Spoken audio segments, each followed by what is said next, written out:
All right. Hey, everybody. Today we have a very special guest with us. Her name is Amanda. She's a precious, precious friend of mine. Um, and Amanda Howell is a lactation consultant. Amanda, how long have you been a lactation consultant? Since 2005. Wow. So, like 16 years. Has it been that Yeah. long? Oh my goodness. Yes. Yep. Wow. Because my daughter's 16. So she has been using homeopathy for 15 years and she treats her family, herself, and her clients, her lactation clients, which homeopathy is so useful in these babies and mamas with breastfeeding things.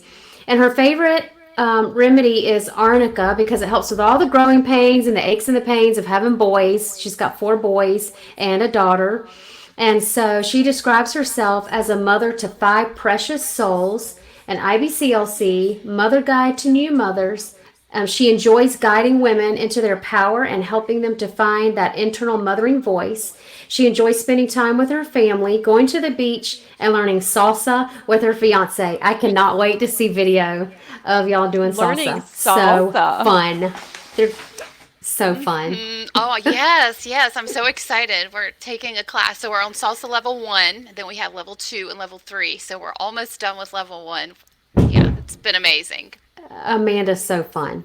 So Wow. Amanda and I met at the hospital. We worked together at the hospital as lactation consultants together, and we just built such a strong bond and friendship there. And she is just absolutely precious. So thank you so much for being here.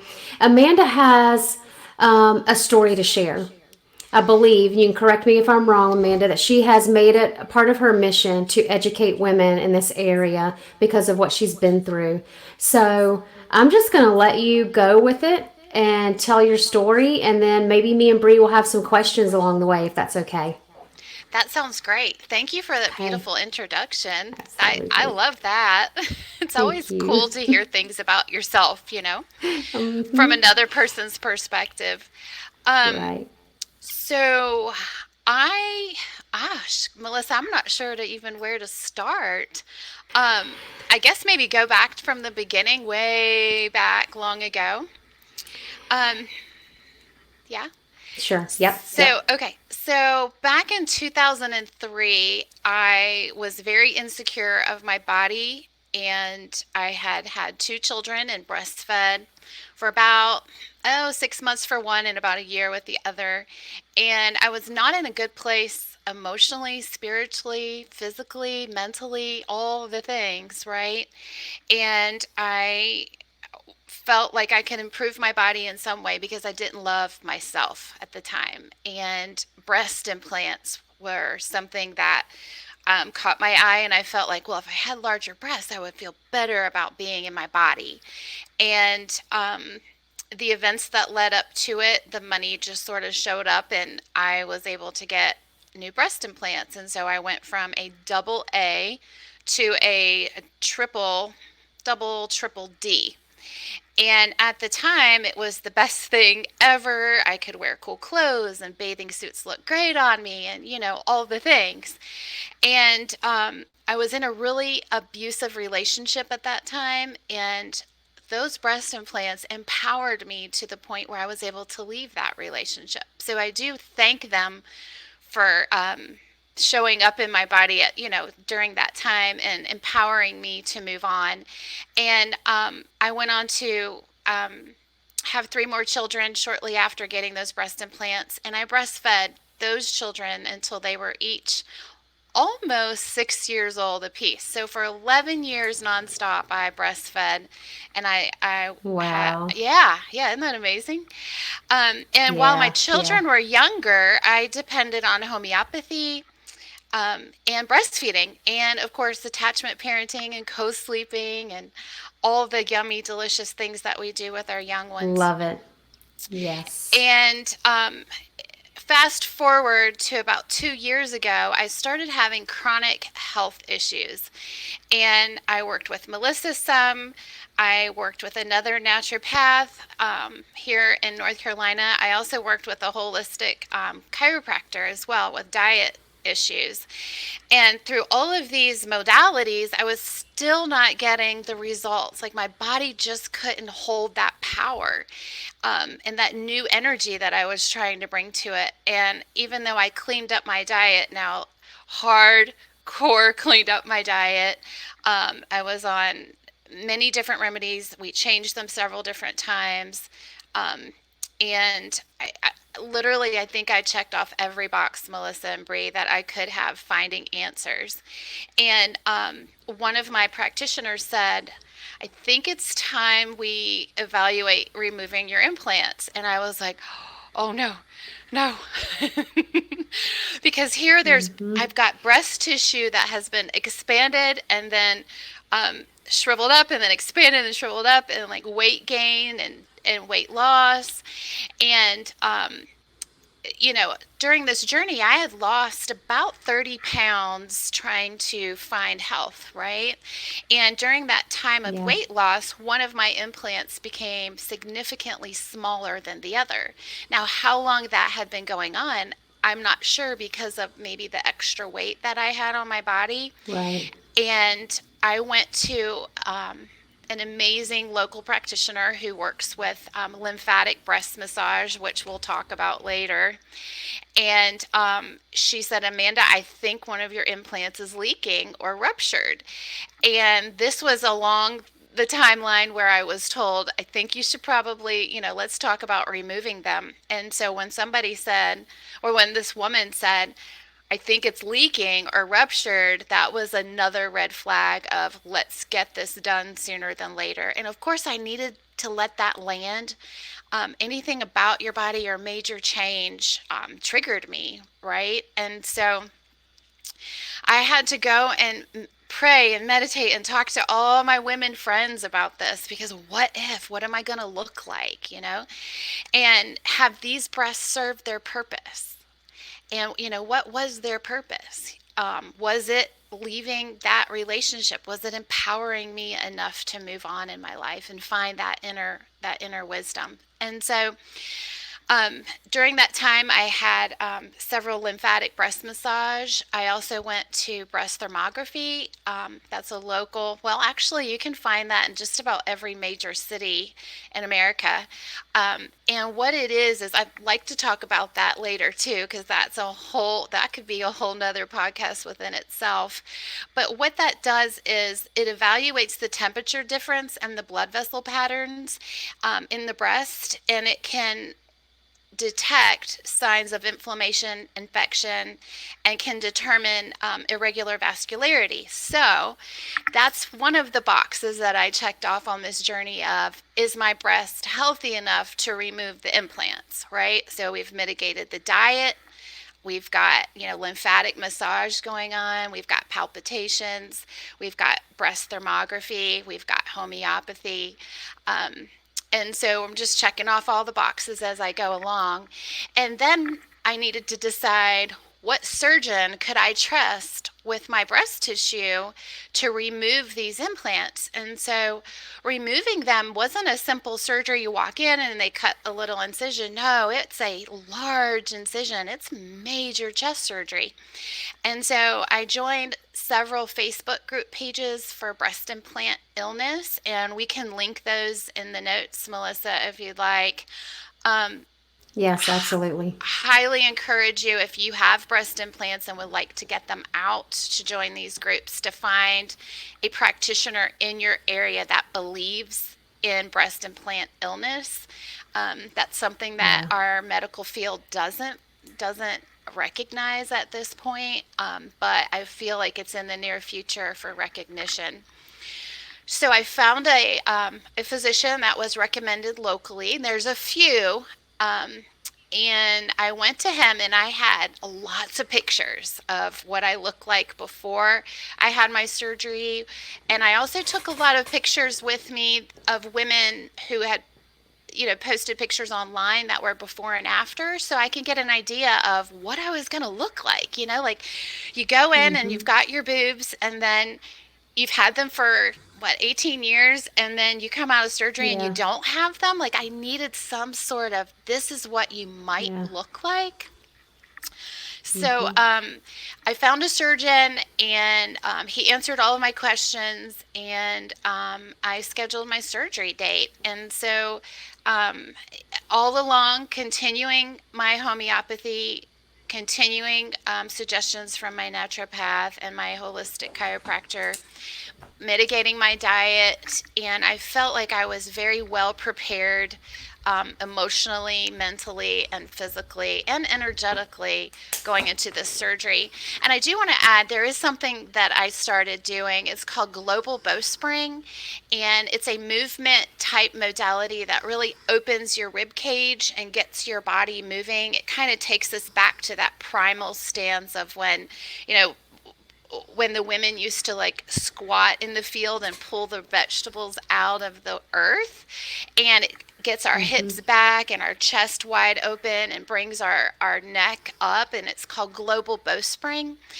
And I had started taking bowspring classes because I'm getting ready to have major chest surgery, and I can't be in this forward hunch collapse. I need my rib cage open. I need my chest open. I need my head back. My body needs to be in a position where, I can move it and get that movement going. So I had been taking bowspring classes weekly as well. So I went into this very well prepared, checking off all the boxes that I felt like I possibly could from a holistic and integrative You're standpoint. so smart. Yeah.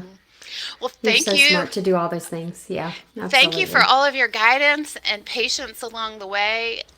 I definitely, post surgery, I maybe took one pain pill, and I relied on homeopathy for the rest. Awesome. I love it. Wow. I love it. And that's Homeopathy pretty is so intense good for surgery. surgery.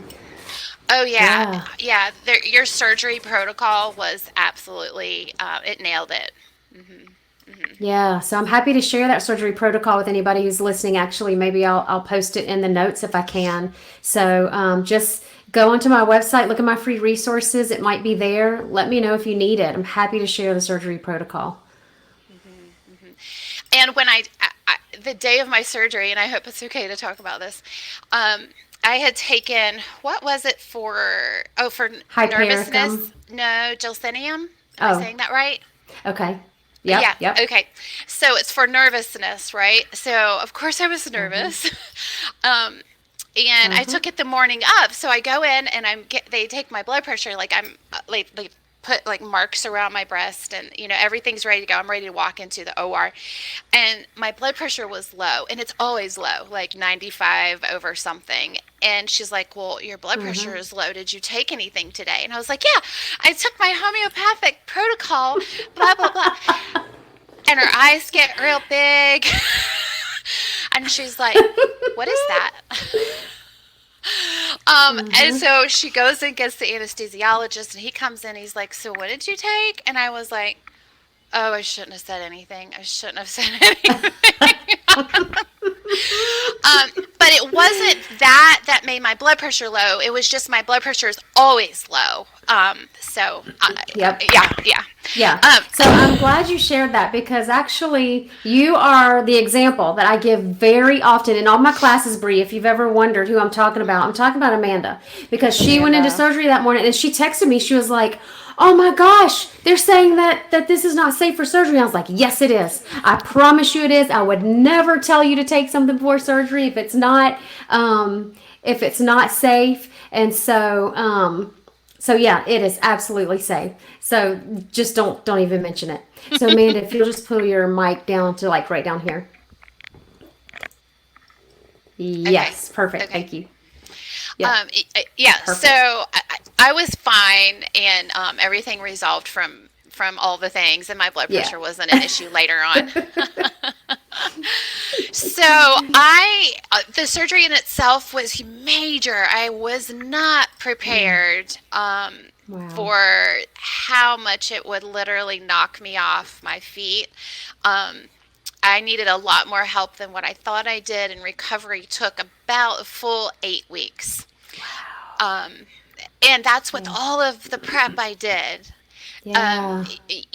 And in all the movements, and the diet piece. So I'm still relying on homeopathy. I'm still relying on clean diet and movement. I haven't taken a bowspring class since my breast implant surgery, but I feel like probably in the next week or two I can. But I am doing salsa, so I'm moving my body in some way or Yes. another. Yay! When Um, was your surgery? it was August 23rd. Oh, so you're fresh Yeah. out of Yeah. this Yeah. just recently. Okay. Yeah, Wow. So it's yeah, very really just fresh. now been 8 weeks. Yeah, yeah. I think I'm on week 9 right now. Mm-hmm. Mm-hmm.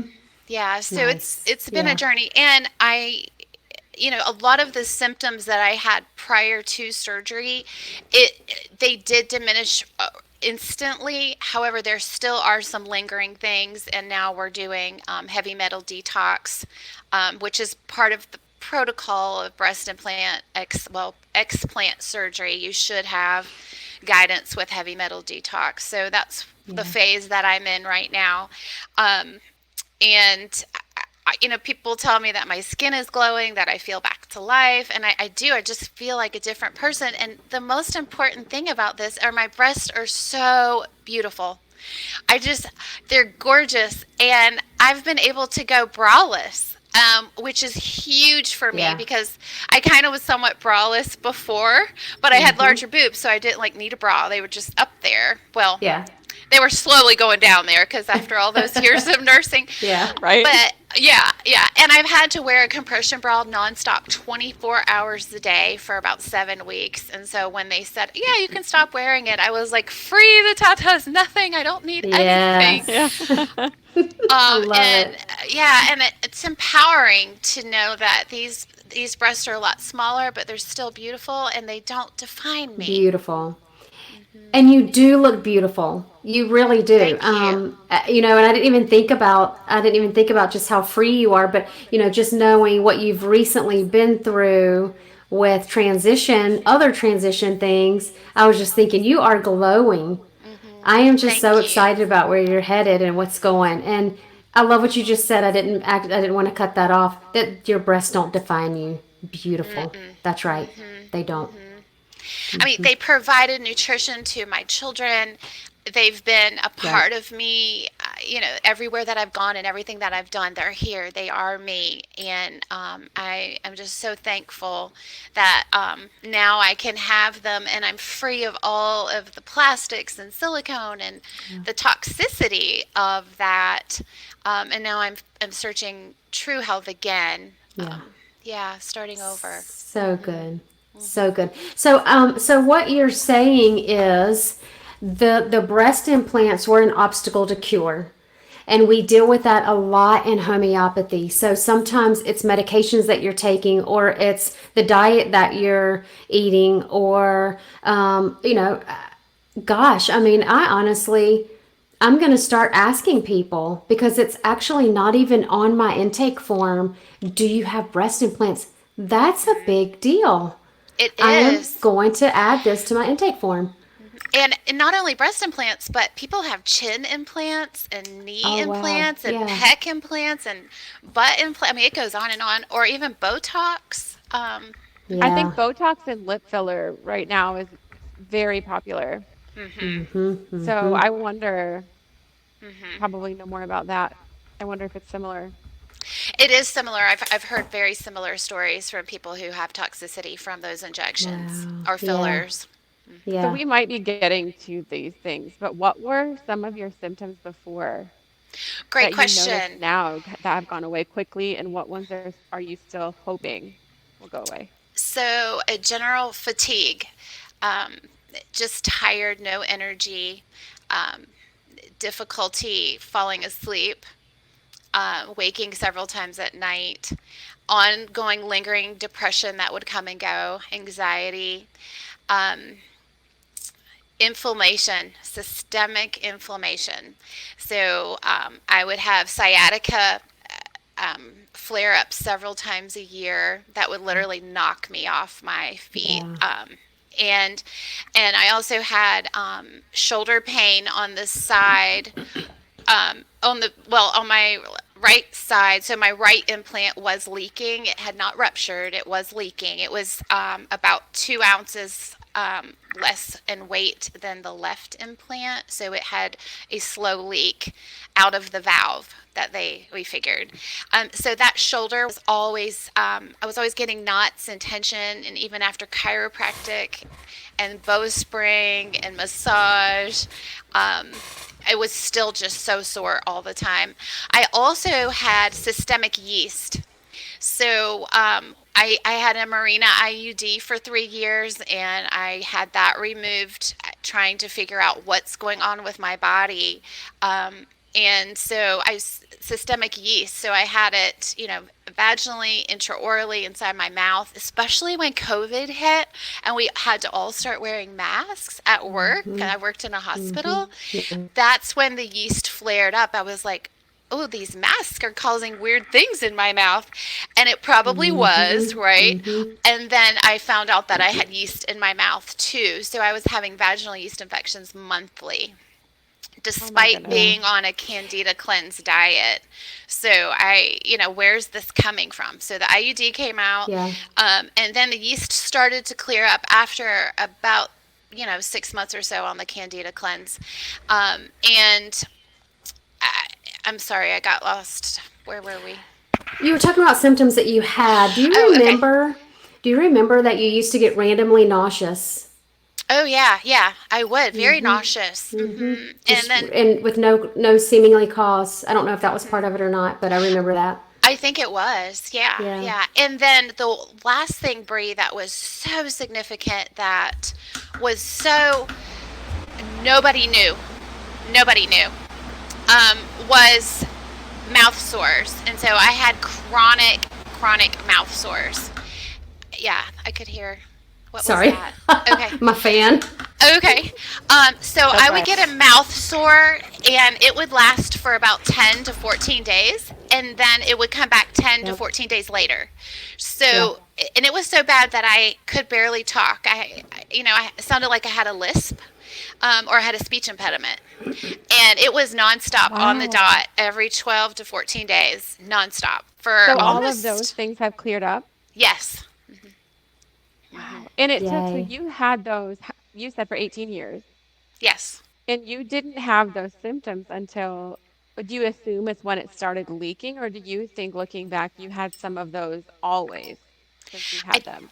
I think I've had some of these issues always. However, I was eating everything and anything. I wasn't aware of my health like I am now. Well, and when And you're I a had, mom of young kids, you're like, I'm tired, I hmm don't feel well, or whatever. yeah, yeah, right. And I feel like the symptoms really ramped up in the last 3 to 4 years. So it's very possible that that one was somewhat leaking, or my body was like, I can't, it was fighting itself. Like it was just attacking itself, and I tried to get a diagnosis, and my thyroid was fine. I think it was like a autoimmune disorder that they just couldn't put a label on. And so, yeah, I feel absolutely amazing. I do have some heavy metal stuff that's showing up. I have metallic taste in my mouth. And that's what we're working on with heavy metal detox at the moment. But everything else is pretty much cleared up from that surgery alone.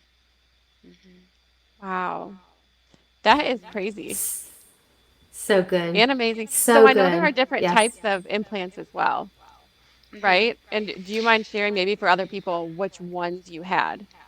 So I had Mentor saline. So they were, the outside is a silicone shell, and then the inside had saline.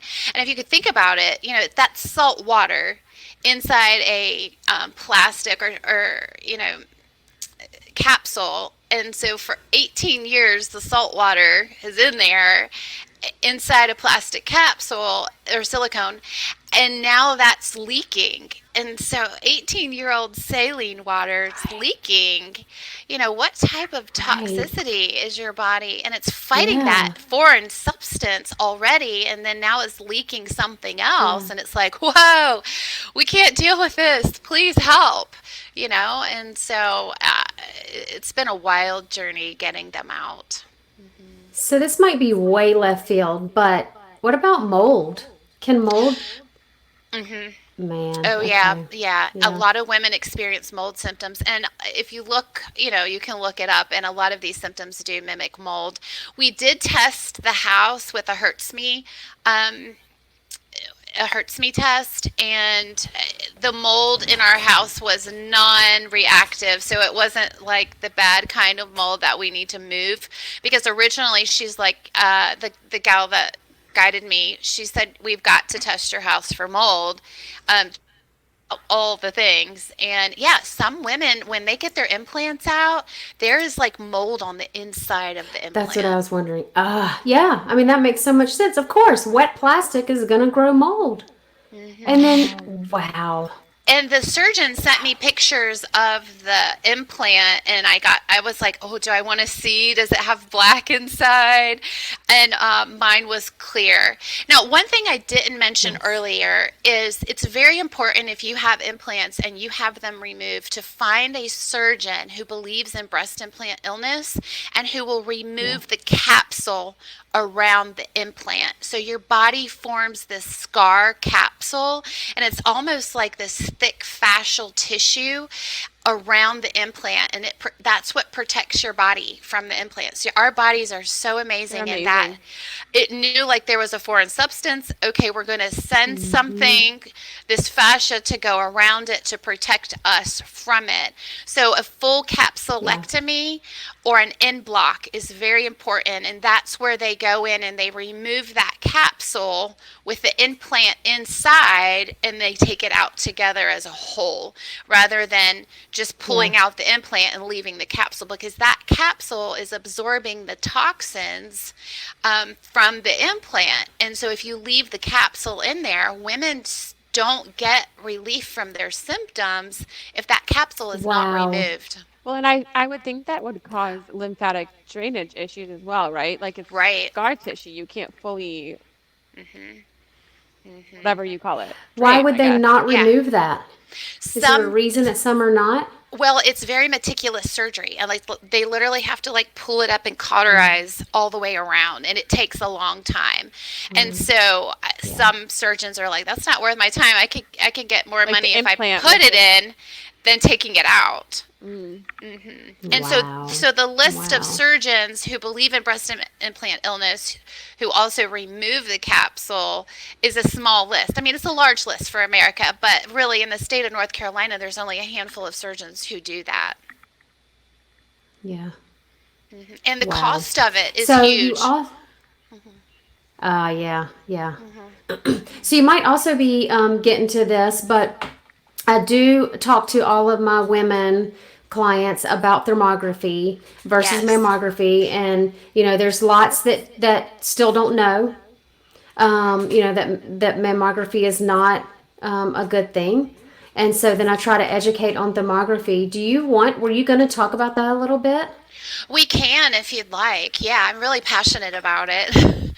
Hmm. Thermography. Yeah, I know you Yeah. know a lot about it too. Hmm.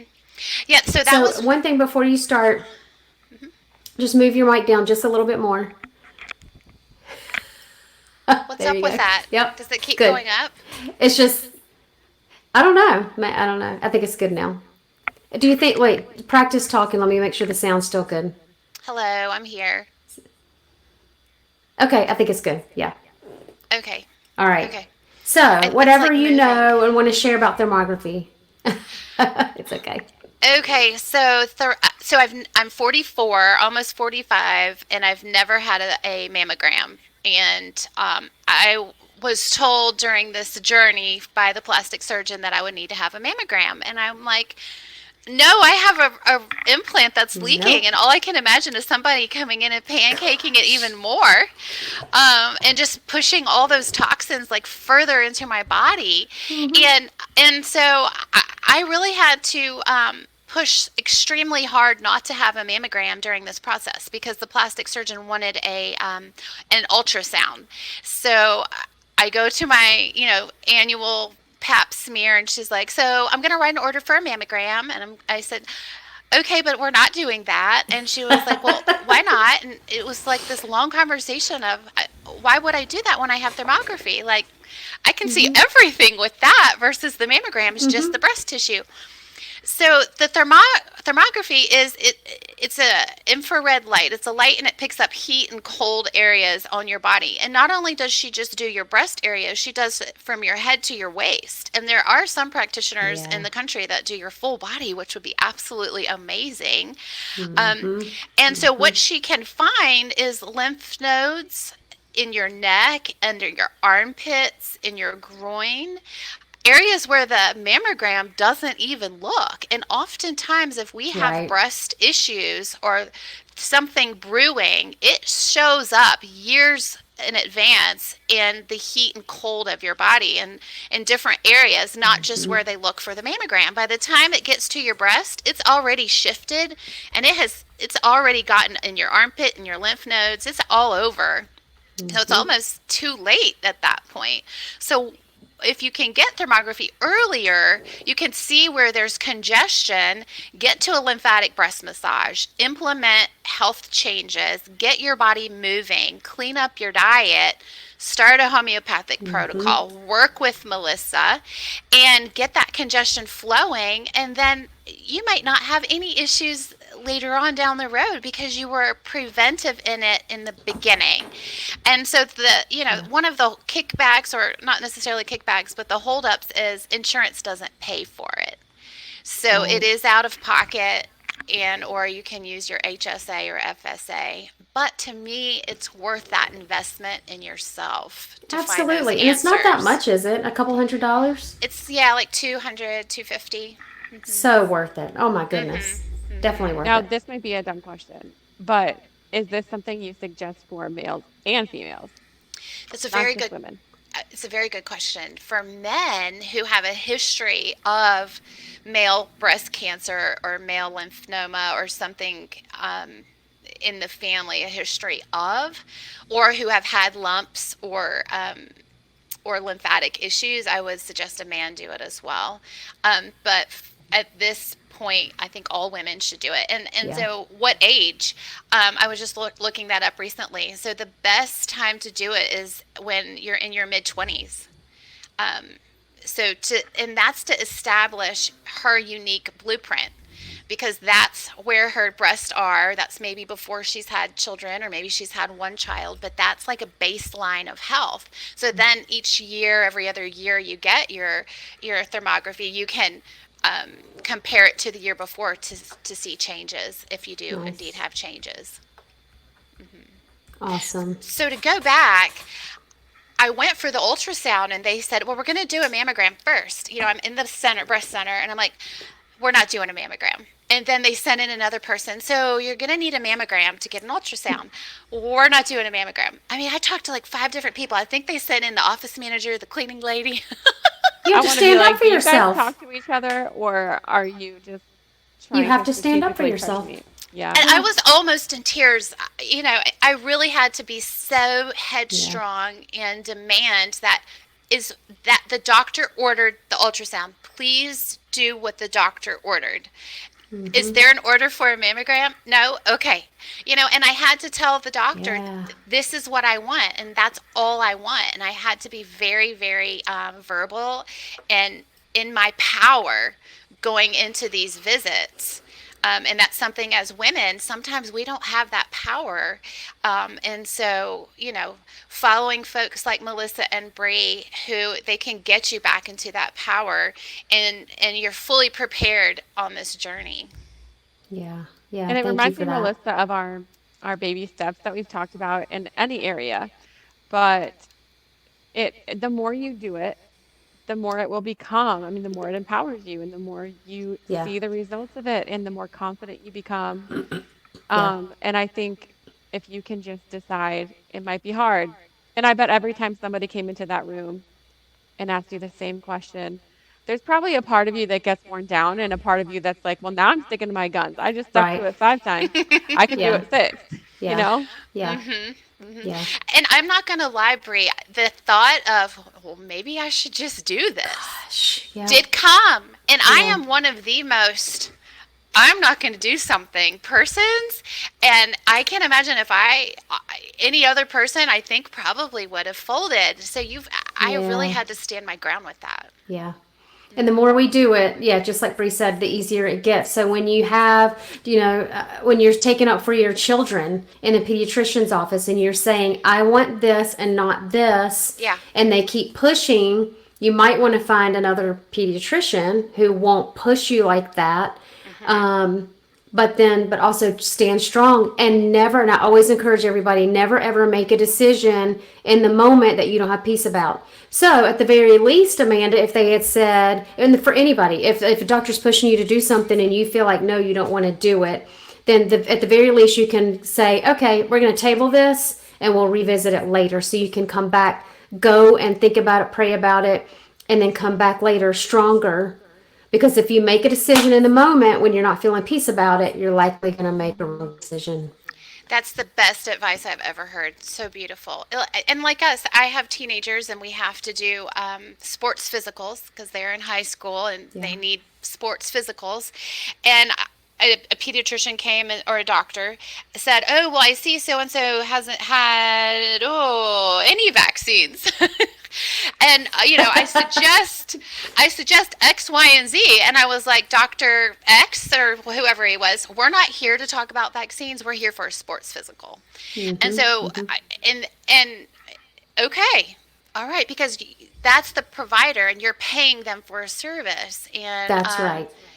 and the service is what you want. And if that's not what you want, like Melissa said, you find another person. You find your practitioner, Yeah. your people, your bumblebees. That's right.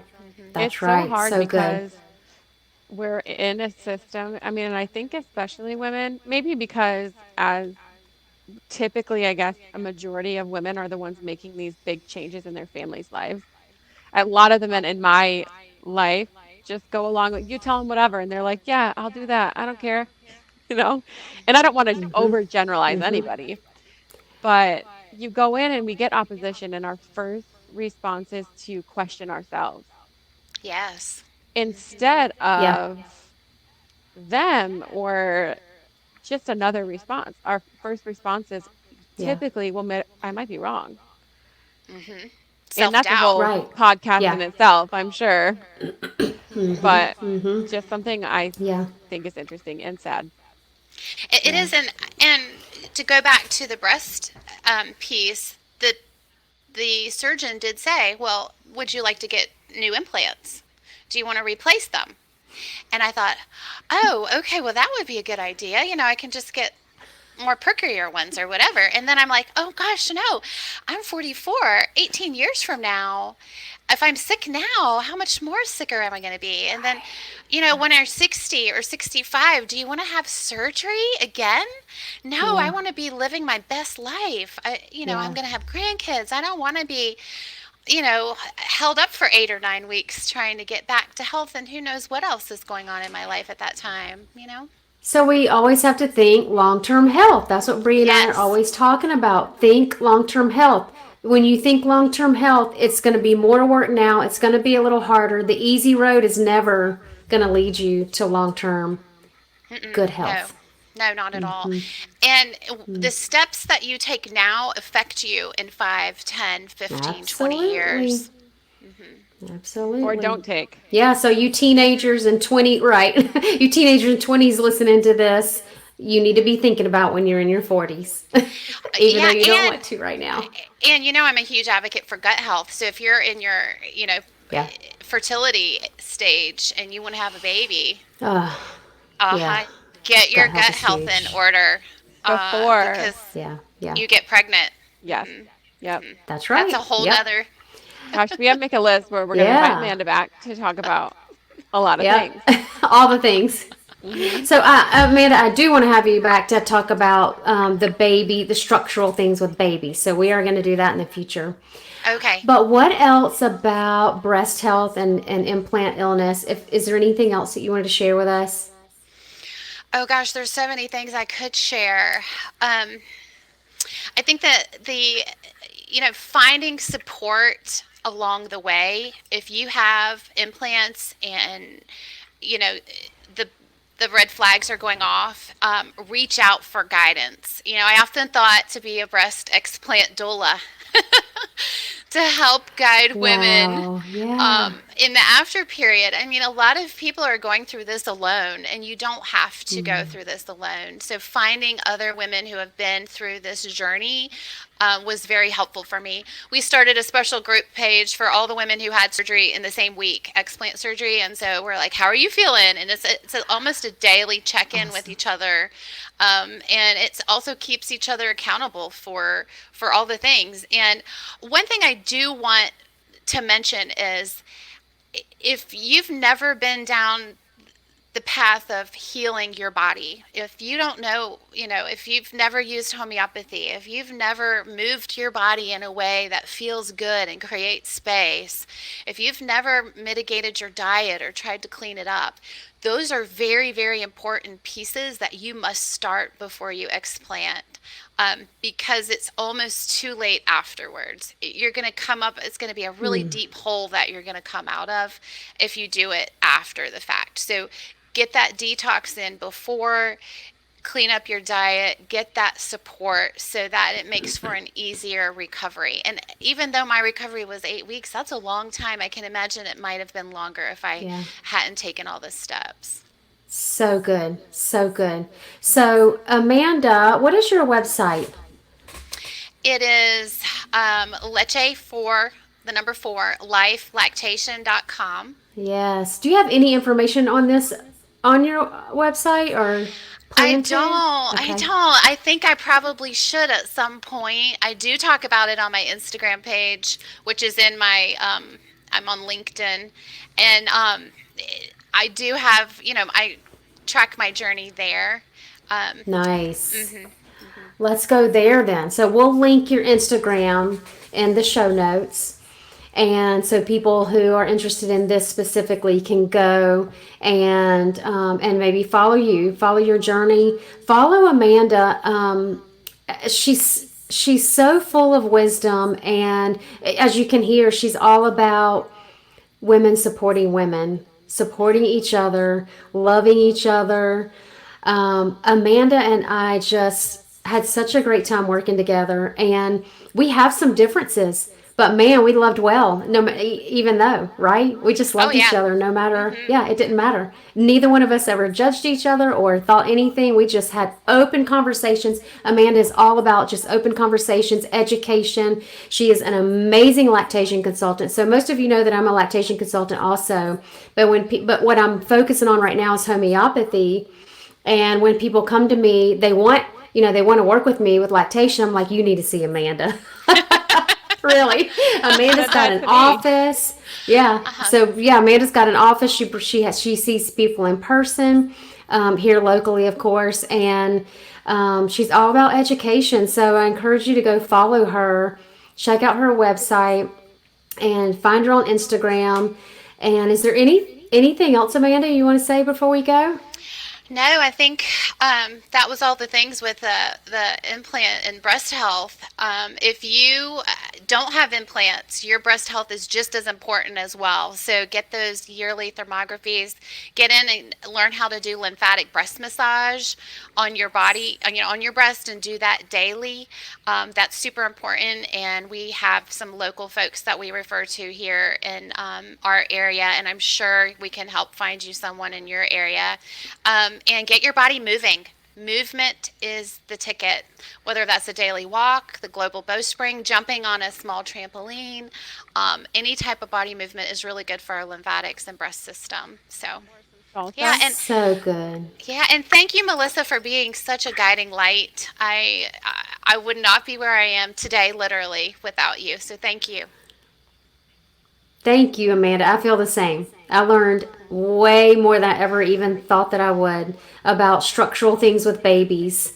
So I cannot wait to have you back to talk about all of those things with babies with tongue ties, because what Amanda has really poured her life into is not just sending people to go get clipped. and laser. But there's lots of other things that need to happen first. And she's an expert, in my opinion, on what needs to happen first. Yes, you probably need to go get it fixed, but let's do all these things first and make sure the baby's ready. I can't wait to come back and talk about that. So Oh look yeah, I'm for that passionate. episode in the future. All right, Awesome. thank Thanks, you. Thanks, Amanda. Amanda.